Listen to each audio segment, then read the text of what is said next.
भूतिया संगीत बजता है, मशाल की रोशनी के साथ डरावनी छायाएं बनाते हुए। नमस्कार दोस्तों, आपका स्वागत है हमारी भूतिया कहानियों की सीरीज में। आज हम आपको फुसफुसाते जंगल की कहानी सुनाने जा रहे हैं। तो लाइट्स बंद कर लीजिए, आराम से बैठिए और तैयार हो जाइए डरावनी यात्रा के लिए। धुंधले जंगल की वीडियो क्लिप, पत्तों की सरसराहट की आवाज। एक छोटे से गांव में, जो एक घने और प्राचीन जंगल के किनारे बसा हुआ था, एक जगह थी जिसे लोग फुसफुसाते जंगल कहते थे। पीढ़ियों से लोग इन जंगलों में होने वाली अजीब घटनाओं के बारे में बातें करते आ रहे थे। हवा में फुसफुसाहट और अंधेरे में चलती छायाएं। पुरानी जर्जर किताब खुलती है, पन्ने पलटते हैं। यह कहानी सदियों पुरानी है, जब गांव की स्थापना हो रही थी। कहा जाता है कि एक महिला जिसका नाम एलाइजा था, जंगल के अंदर एक छोटे से घर में रहती थी। एलाइजा अपनी सुंदरता और दया के लिए जानी जाती थी, लेकिन उसकी रहस्यमय आभा भी लोगों के बीच चर्चा का विषय थी। उसे एक उपचारक माना जाता था, जो जंगल के आत्माओं से संवाद कर सकती थी।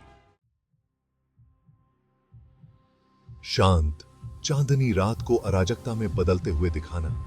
एक मनहूस रात, गांव में एक भयानक तूफान आया। बिजली चमकी, गरजना हुआ और इसी बीच एलाइजा के घर में आग लग गई।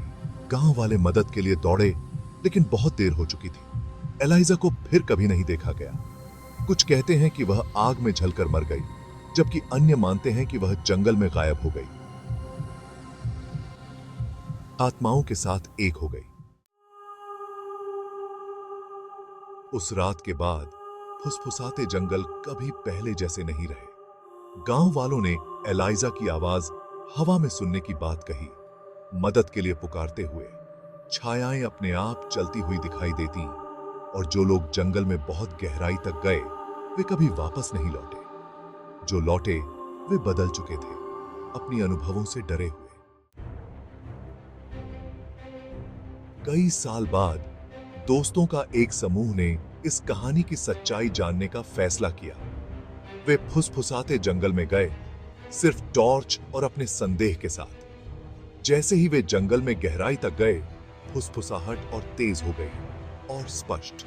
उनमें से एक युवा महिला, जिसका नाम सारा था, उसे लगा कि एक ठंडी हाथ ने उसे छुआ।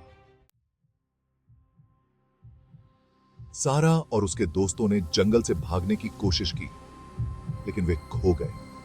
एक एक करके वे सभी गायब हो गए। केवल सारा ही किसी तरह वापस लौट पाई, लेकिन वह हमेशा के लिए बदल गई थी। आज भी अगर आप फुसफुसाते जंगल के पास जाएं, तो आप उनकी फुसफुसाहट सुन सकते हैं। क्या आप हिम्मत करेंगे? तो दोस्तों, अगर आपको यह कहानी पसंद आई हो तो लाइक करें, शेयर करें और हमारे चैनल को सब्सक्राइब करना न भूलें। अगली बार फिर मिलेंगे एक नई डरावनी कहानी के साथ। तब तक सुरक्षित रहें और याद रखें, कुछ कहानियां कभी नहीं मरती। सुरक्षित रहें।